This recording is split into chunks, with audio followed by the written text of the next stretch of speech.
Hi, I'm Glenn Martin. I've been doing family history for about 15 years. When I started, I knew very little, but I gradually worked my way backwards and I've had some amazing discoveries.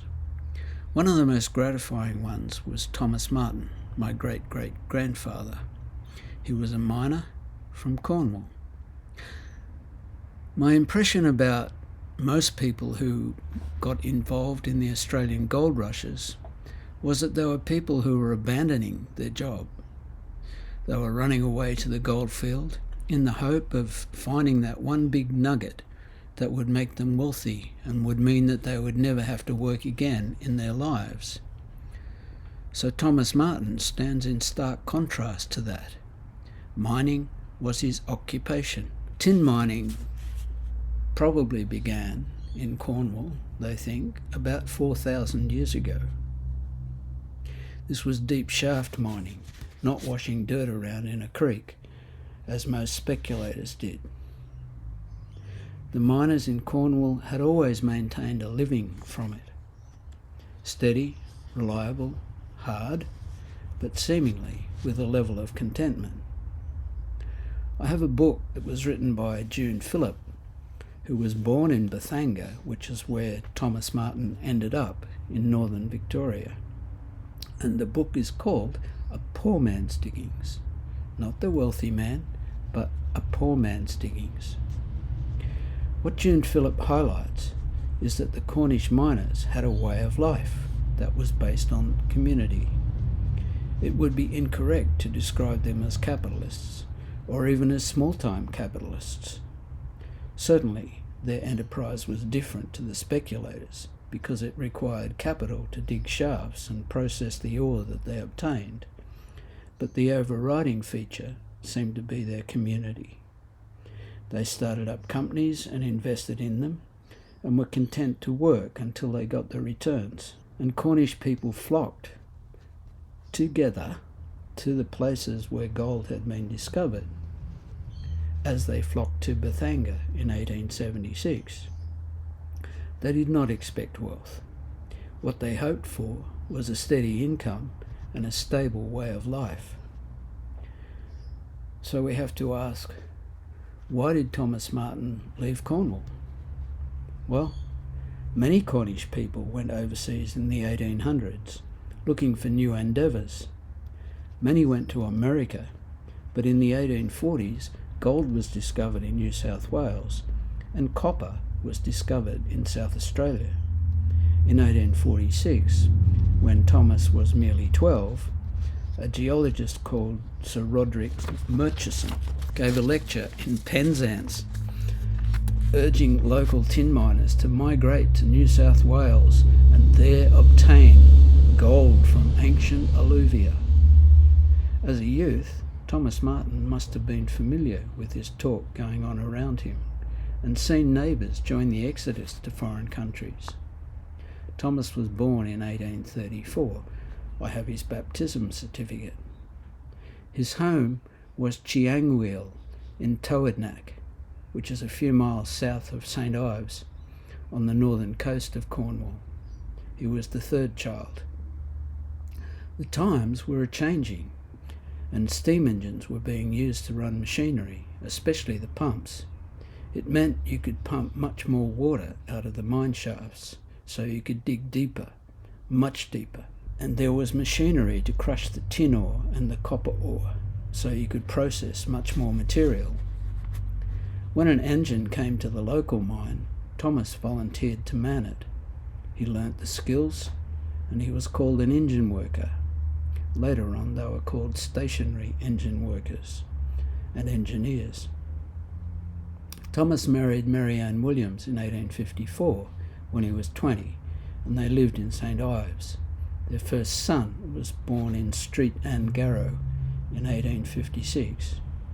I visited there in 2018, and it looked much as I imagine it looked in the 1850s. The son was called Thomas, according to tradition. First son, father's name, just as it had been for at least 4 generations. These were difficult years in Cornwall. mining had come across tough times because of competition from mines in overseas colonies. In addition, the British government was promoting emigration to Australia. It ran advertisements in newspapers and it put up posters. The Martins were assisted migrants. Yes, Thomas and Mary made the decision to go to South Australia. They went on the Carnatic, a sailing ship of 632 tons, departing from Plymouth in January 1857 and arriving at Port Adelaide in April. The names of all the passengers were published in the newspaper, the South Australian Register. So Thomas and Mary Ann Martin were listed, and even the baby Thomas. One would expect that Thomas would have gone immediately to Burra, now called Burra, where copper had recently been discovered and Cornish families were congregating. But he did not. Instead, he stayed in Adelaide and built a large flour mill and established and carried on a brisk and flourishing business. However, large finds of gold had been discovered in Victoria in 1851, and Thomas would have heard stories from Cornish men on their way back from Victoria, often with gold in hand, coming back to visit family and restock for another expedition to the goldfields. The practice was that parties of Cornish men, maybe 6 or so, would stock up and leave the copper fields at Burra to go to a goldfield in Victoria. They would go for a fixed period of time, maybe 6 or 8 weeks, and then come back. Sometimes they took family with them.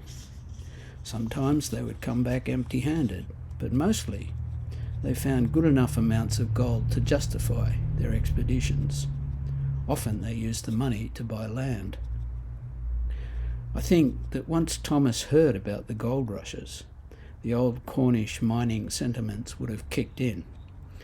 If there was mining going on, then as a Cornish man, he should be part of it, because of all of those lifetimes of experience that lay within him, waiting to be awakened back to life by a new challenge. I suspect he thought that he should be able to do well. He left the business in Adelaide, took Mary Ann and young Thomas with him, and went to Forest Creek in Victoria, near present-day Castlemaine. To add to the situation, Mary Ann was pregnant, and she gave birth to a daughter, Martha Ann, on 6th of September 1858. On the birth certificate, Thomas's occupation is engineer. I take this to mean a generalisation of his mining experience in Cornwall and his running of the mill in Adelaide. He chose not to describe himself as a miller or a miner. Rather, he focused on the mechanical aspects of his work. I think it also showed where Thomas's mind was heading. He was thinking of the running of a mine, not simply digging for gold. But he was still young. He needed more experience. He needed to know about different kinds of ore and different methods of extracting gold and other minerals from quartz. 2 years later, he was at Chapel Hill, one of the many smaller goldfields in Victoria. He had his family with him. Suddenly, Mary Ann got sick. The medical historians say that diphtheria first spread across the world in 1856-58, identified as a new disease, although it had probably first appeared at least 100 years earlier. It could devastate a family in a week. Usually, it was the children who died. But in this case, it was Mary Ann who succumbed.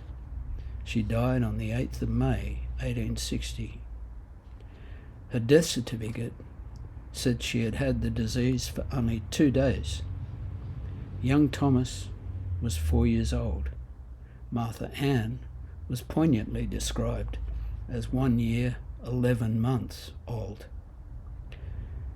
This time, Thomas was described as a miner. He had come full circle. He would have been devastated. It was a sudden death.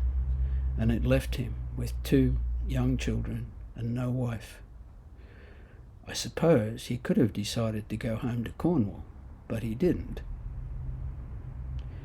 At Friars Creek today in Victoria, there is an engine house called the Duke of Cornwall, built by Cornish miners in 1869, and this is where Thomas and his children were staying.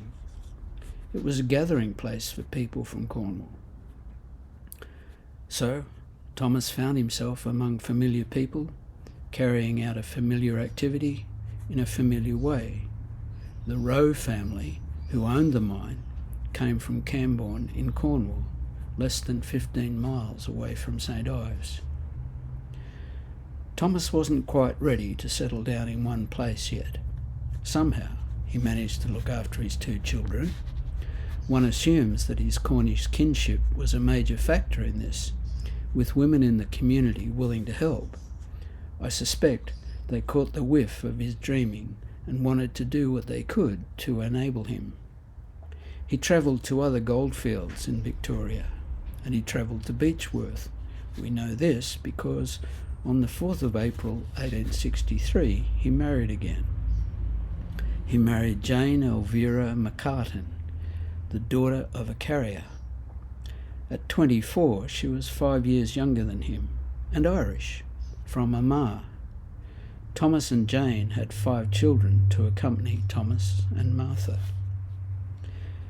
Thomas was exploring the various quartz reefs in northern Victoria and southern New South Wales.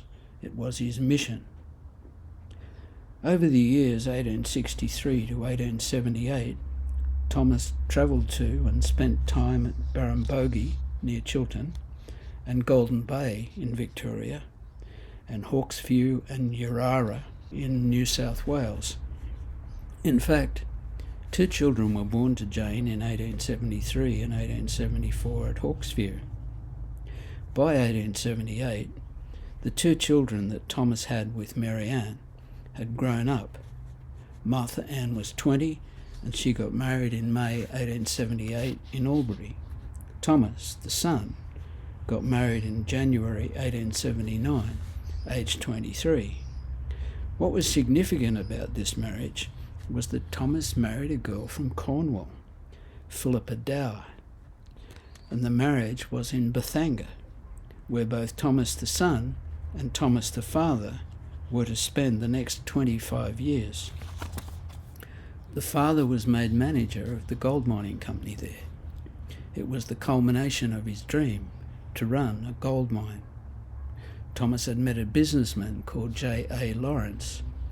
Wallace was interested in gold mining as a business, while Thomas had the extensive knowledge needed to extract gold from quartz, drawing on his Cornwall past and his Australian ventures.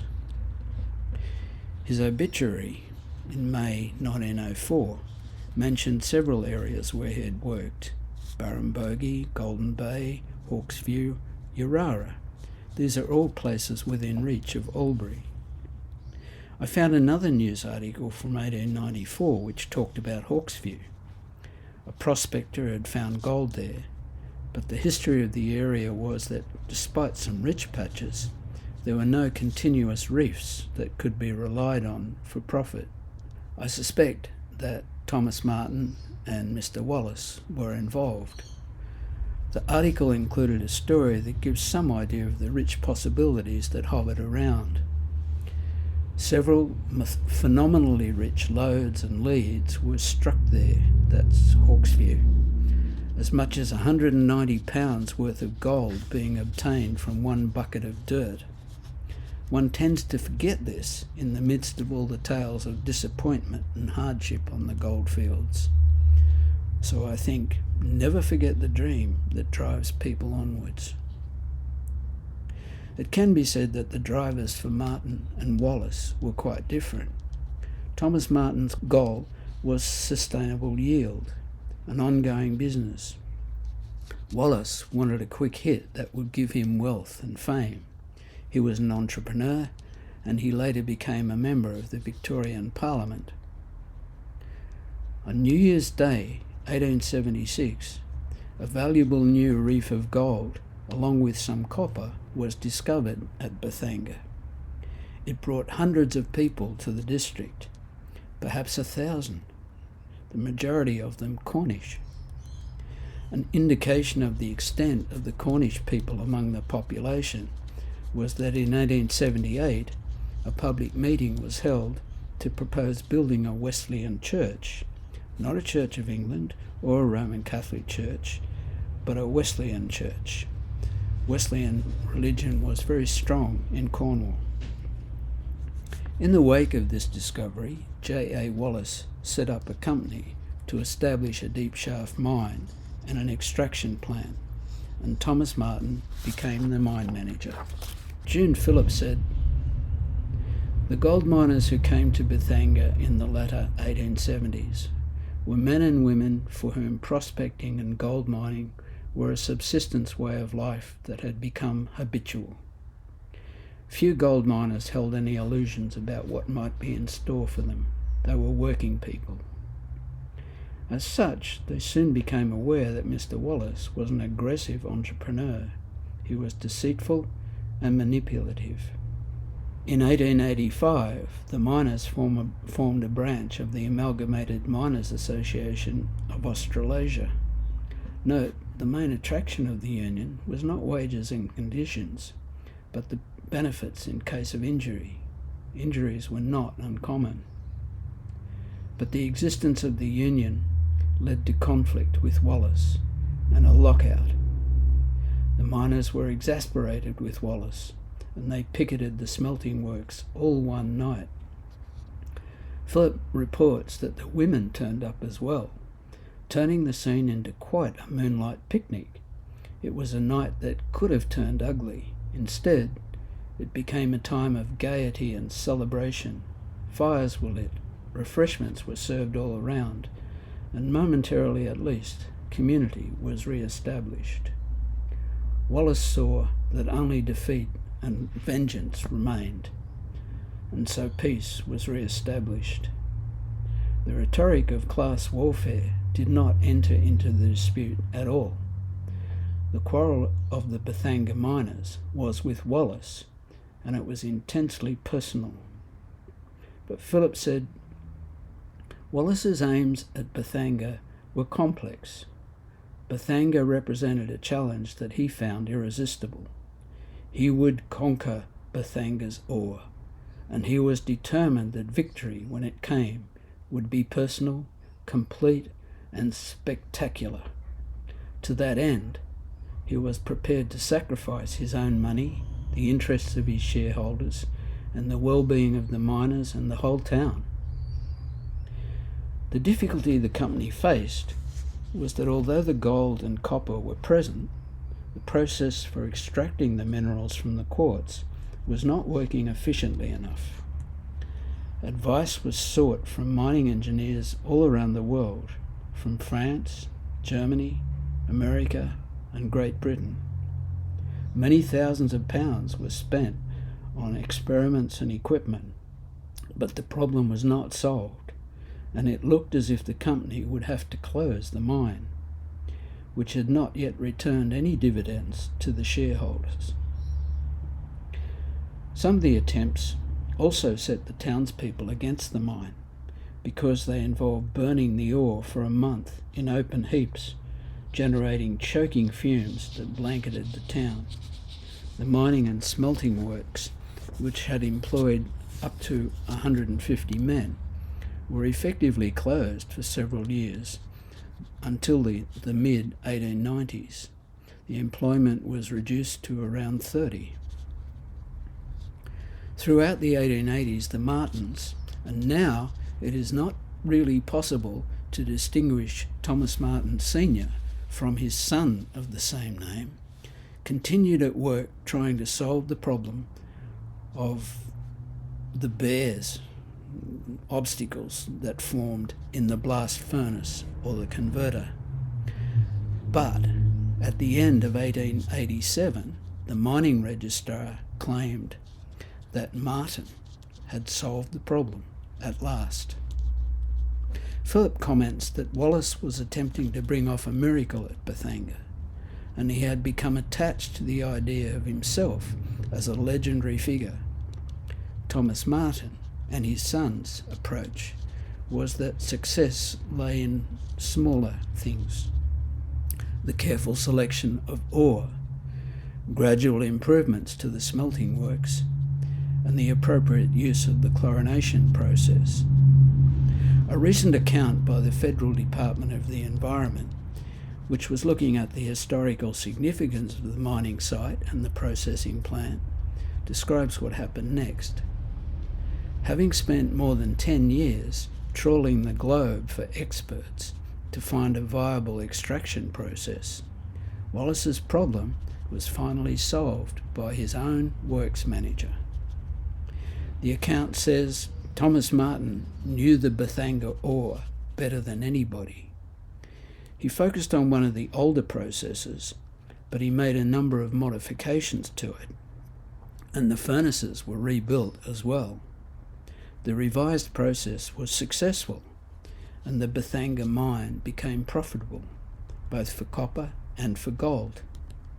By 1895, the Wallace Bethanga Company had attracted a takeover bid, and Bethanga Goldfields Limited was formed, with Thomas Martin being appointed the first chairman of directors.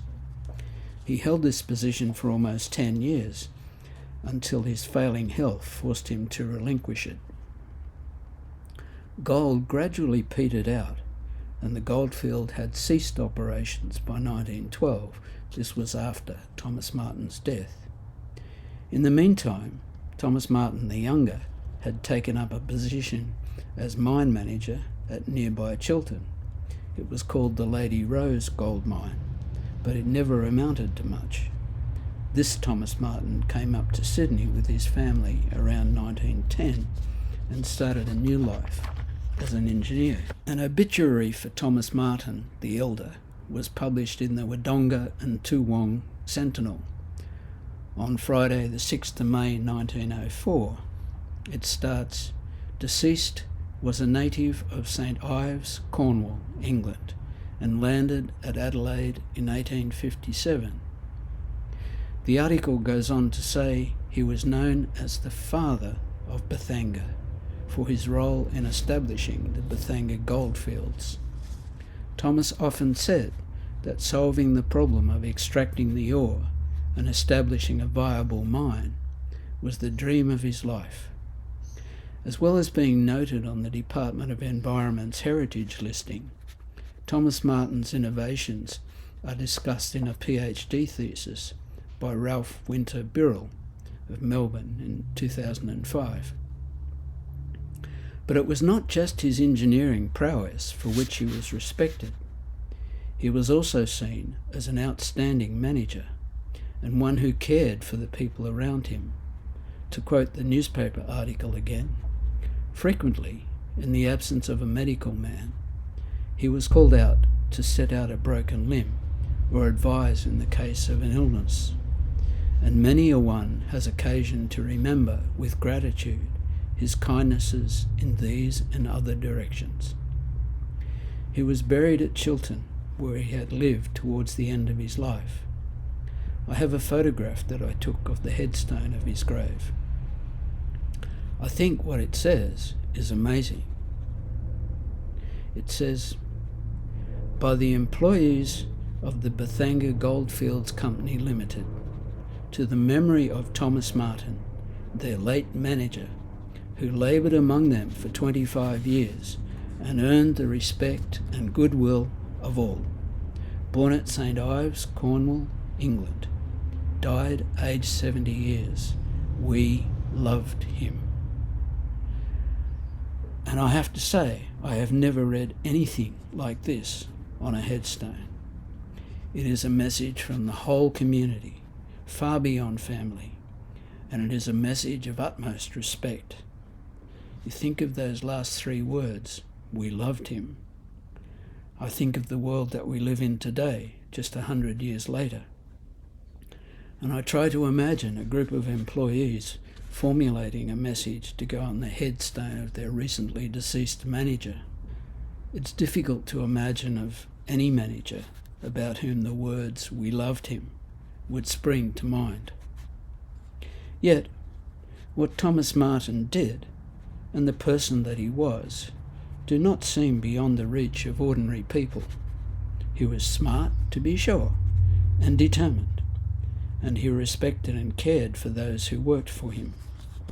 None of this is superhuman, but then I think he did this for a lifetime. It was not a charade. It was an admirable life. And the Cornish people were important in mining across Victoria. While visiting Daylesford in 2022, I came across a stone cairn that had been erected for the Cornish pioneers, and it specifically refers to deep quartz mining in the area by Cornish folk. June Phillip ends her book, A Poor Man's Diggings, with these words: "This history is a salute to all those men and women who created the community of a poor man's diggings and shared its life. With the odds stacked heavily against them, they tried, and briefly succeeded, to realise an ideal very different to that lived by Wallace and symbolised and celebrated in his legend. The community that was fashioned from a poor man's diggings was outwardly crude and ramshackle, but not brutal. Its achievement, which in the modern world has been peculiarly elusive, was a community built on mutual trust." My stories about Thomas Martin are included in 2 books that I've written. The first one was A Modest Quest in 2017, and the second was in the book of stories All the Rivers Come Together from 2022. Thank you for your time.